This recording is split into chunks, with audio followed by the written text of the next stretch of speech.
Corona के बाद चीन में फिर से एक नई बीमारी की खबर आ रही है।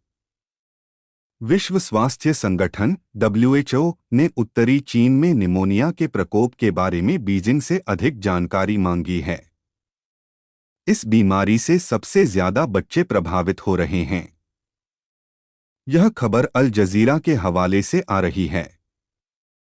संयुक्त राष्ट्र स्वास्थ्य एजेंसी ने बुधवार को एक बयान में कहा, WHO ने सांस संबंधी बीमारियों में वृद्धि और बच्चों में निमोनिया के समूहों की रिपोर्ट पर विस्तृत जानकारी के लिए आधिकारिक अनुरोध किया है। रिपोर्ट के अनुसार, अगर पिछले 3 सालों से दिसंबर महीने में चीन में इन्फ्लुएंजा जैसी बीमारियों में भारी वृद्धि हुई है, वह भी उस समय जब यहां पर जीरो कोविड नीति सख्ती से लागू थी। चीन ने जीरो कोविड नीति को पिछले साल दिसंबर में समाप्त कर दिया था। WHO ने बताया, चीन के राष्ट्रीय स्वास्थ्य आयोग ने इस महीने की शुरुआत में एक संवाददाता सम्मेलन में कहा था कि सांस संबंधी बीमारियों की घटनाओं में तेजी आई है। इसका प्रमुख कारण रहा है कोविड-19 को रोकने के उपायों में ढिलाई देना। अल जजीरा की रिपोर्ट के अनुसार, कोविड की रोकथाम में ढिलाई देने की वजह से न केवल कोविड से संबंधित बीमारियों में इजाफा हुआ बल्कि इन्फ्लुएंजा, माइकोप्लाज्मा निमोनिया, एक सामान्य जीवाणु संक्रमण जो आम तौर पर छोटे बच्चों को प्रभावित करता है, और श्वसन सिंकाइटियल वायरस (RSV) जैसी बीमारियों में भी इजाफा हुआ है।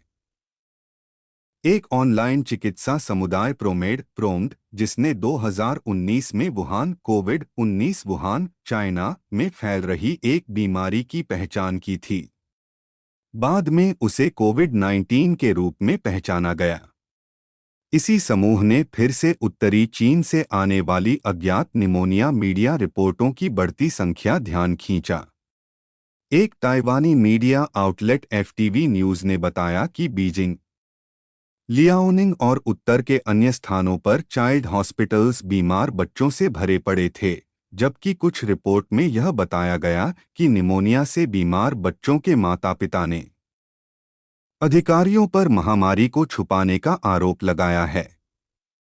प्रोमेड ने आगे बताया कि संबंधित बीमारी के बारे में चीन को निश्चित रूप से जानकारी जरूरी थी, लेकिन WHO ने वर्तमान स्थिति का अधिक ब्यौरा मांगा है। WHO ने अंतर्राष्ट्रीय स्वास्थ्य विनियम विभाग के माध्यम से बच्चों के बीच इन रिपोर्ट किए गए समूहों से अतिरिक्त महामारी विज्ञान और निदान की जानकारी के साथ साथ प्रयोगशाला के परिणामों के रिपोर्ट की जानकारी के बारे में अनुरोध किया है।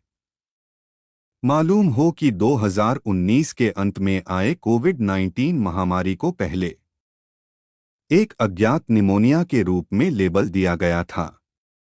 बीमारी का आनुवंशिक कोड को इससे पहली मृत्यु के बाद जनवरी 2020 में सार्वजनिक किया गया था। WHO मार्च 2020 में कोविड वायरस के तेजी से प्रसार और बीजिंग की निष्क्रियता पर चिंतित हो गया था। परिणामस्वरूप मार्च 2020 में एक महामारी की घोषणा की गई।